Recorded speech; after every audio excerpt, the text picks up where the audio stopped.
Power bank jenama Oku ini bukan saja boleh charge phone, dia boleh charge Apple Watch korang dengan korang punya AirPods. Dan juga dekat bawah sini adalah MagSafe, boleh lekat dekat iPhone korang. Sini dia ada indikator menunjukkan dia punya bateri tinggal berapa persen. So masa nak charge, korang letakkan macam ini saja, dia akan charge. Chargingnya agak laju. Untuk dia punya MagSafe ini adalah 15 watt. Port dia pun banyak, ada 2 USB. Untuk power bank ini adalah 10,000 mAh. Kalau korang guna Type-C, dia akan pergi sampai 22.5 watt. Dekat sini atas bagi korang charge korang punya Apple Watch.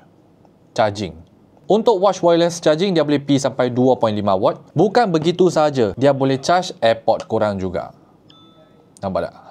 So ramai orang tak tahu AirPods dia boleh pakai Apple Watch punya charger. So geng, dia punya kotak adalah macam ini. Dekat sini dia tulis 10,000 mAh P73 wireless power bank 22.5 watt daripada jenama Oku. Tepi ni macam ini. So sini dia ada dia punya spesifikasi bagi korang baca dia punya wattage. Selain itu dalam kotak dia ada bagi satu bag, satu USB yang kecil, warranty card dan juga satu kad macam ini. Bagi saya dia agak useful disebabkan 2 USB, 2 Type-C. Sini dia boleh charge wireless dengan korang boleh charge korang punya Apple Watch dengan earbuds masa korang berada di luar emergency ataupun tengah pergi travel. So dia kira bukan saja 3-in-1 sebab dalam dia punya packaging description dia cakap 3-in-1, tetapi ini lebih daripada 3-in-1 bagi saya. Dekat sini pun dia tulis siap-siap wireless 15 watt, dekat sini 2.5 watt dan tidak perlu risau, tak payah user manual pun tak apa. Dekat sini semua dia tulis siap-siap bagi korang dengan sebelah sini. So materialnya diperbuat daripada PC dan ABS. Overall kalau korang minat power bank ini, check dekat beg kuning sekarang.